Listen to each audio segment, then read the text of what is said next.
जय माँ पार्वती। आज हम आपके लिए लेकर आए हैं हरियाली तीज व्रत कथा। श्रावण मास के शुक्ल पक्ष की तृतीया तिथि को हरियाली तीज या मधुश्रवा तीज का पर्व मनाया जाता है। इस दिन सभी विवाहित स्त्रियां अपने पति की दीर्घायु, दाम्पत्य जीवन में प्रेम तथा भाग्योदय के लिए व्रत करती हैं। वहीं शादी के योग्य कन्याएं मनोकूल वर प्राप्ति के लिए भगवान शिव और माँ पार्वती की पूजा कर उनको प्रसन्न करती हैं। पुरानी कथा के अनुसार माँ पार्वती वर्षों की साधना के बाद इस दिन ही भगवान शिव से मिली थी। देवी पार्वती की तपस्या से भगवान शिव प्रसन्न हुए थे और इसी दिन ही माता पार्वती को उनके पूर्व जन्म की कथा भी उन्होंने सुनाई थी। मान्यता है कि माँ पार्वती ने भगवान शिव को पति के रूप में पाने के लिए 107 बार जन्म लिया था, लेकिन उन्हें महादेव नहीं मिले। जब 108वीं बार जन्म लिया तो उन्होंने भगवान शिव को पाने के लिए कठोर तपस्या की। ऐसा माना जाता है कि श्रावण मास के शुक्ल पक्ष की तृतीया तिथि पर ही भगवान शिव माँ पार्वती की तपस्या से प्रसन्न हुए थे और उन्हें दर्शन दिए थे।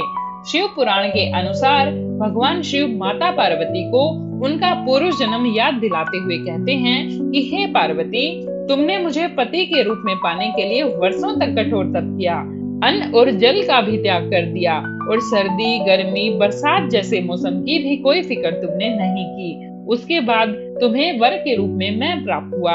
महादेव कथा सुनाते हुए कहते हैं कि हे पार्वती, बहुत समय पहले तुमने हिमालय पर मुझे पति के रूप में पाने के लिए घोर तप किया था। इस दौरान तुमने अन्न जल त्याग कर सूखे पत्ते चबाकर दिन व्यतीत किए थे। किसी भी मौसम की परवाह किए बिना तुमने निरंतर तप किया। तुम्हारी इस स्थिति को देखकर तुम्हारे पिता बहुत दुखी थे। ऐसी स्थिति में नारद जी तुम्हारे घर पधारे। जब तुम्हारे पिता ने नारद जी से उनके आगमन का कारण पूछा तो नारद जी बोले, हे गिरिराज, मैं भगवान विष्णु के भेजने पर यहाँ आया हूँ। आपकी कन्या की घोर तपस्या से प्रसन्न होकर वह उससे विवाह करना चाहते हैं। नारद जी की बात सुनकर पर्वतराज अति प्रसन्नता के साथ बोले, हे नारद जी, यदि स्वयं भगवान विष्णु मेरी कन्या से विवाह करना चाहते हैं तो इससे बड़ी कोई बात नहीं हो सकती।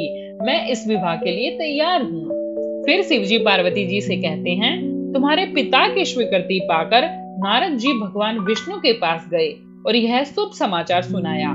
लेकिन जब तुम्हें इस विवाह के बारे में पता चला तो तुम्हें बहुत दुख हुआ, क्योंकि तुम मुझे यानी कैलाशपति शिव को ही मन में अपना पति मान चुकी थी। तुमने अपने व्याकुल मन की बात अपनी सखी को बताई। तुम्हारी सहेली ने सुझाव दिया कि मैं तुम्हें एक घनघोर वन में ले जाकर छुपा दूंगी और वहां रहकर तुम शिवजी को प्राप्त करने की साधना करना। इसके बाद तुम्हारे पिता तुम्हें घर में न पाकर बड़े चिंतित और दुखी हुए। वह सोचने लगे कि यदि विष्णु जी बारात लेकर आ गए और तुम घर पर ना मिली तो क्या होगा। उन्होंने तुम्हारी खोज में धरती पाताल करवा दिए, लेकिन तुम फिर भी ना मिली। तुम वन में एक गुफा के भीतर मेरी आराधना में लीन थी। श्रावण शुक्ल तृतीया को तुमने रेत से एक शिवलिंग का निर्माण करके मेरी आराधना की, जिससे प्रसन्न होकर मैंने तुम्हारी मनोकामना पूर्ण की। इसके बाद तुमने अपने पिता से कहा कि पिताजी, मैंने अपने जीवन का एक लंबा समय भगवान शिव की तपस्या में बिताया है और शिव ने मेरी तपस्या से प्रसन्न होकर मुझे स्वीकार भी कर लिया है। अब मैं आपके साथ एक ही शर्त पर चलूंगी कि आप मेरा विवाह भगवान शिव के साथ ही करेंगे। पर्वतराज ने तुम्हारी इच्छा स्वीकार कर ली और तुम्हें घर वापस ले गए। कुछ समय बाद उन्होंने पूरे विधि विधान से हमारा विवाह किया। भगवान शिव ने इसके बाद कहा कि हे पार्वती, तुम्हारे कठोर तप और श्रावण तीज के दिन तुमने मेरी आराधना करके जो व्रत किया था, उसी के परिणाम स्वरूप हम दोनों का विवाह संभव हो सका। अंत में शिव जी कहते हैं कि जो भी महिला श्रावणी तीज पर व्रत रखेगी, विधि विधान से पूजा करेगी, तुम्हारी इस कथा का पाठ सुनेगी या पढ़ेगी या दूसरों को सुनाएगी, उसके वैवाहिक जीवन के सारे संकट दूर होंगे। उसे तुम्हारी तरह अचल सुहाग प्राप्त होगा और उसकी मनोकामना मैं अवश्य ही पूरी करूंगा। जय माँ पार्वती।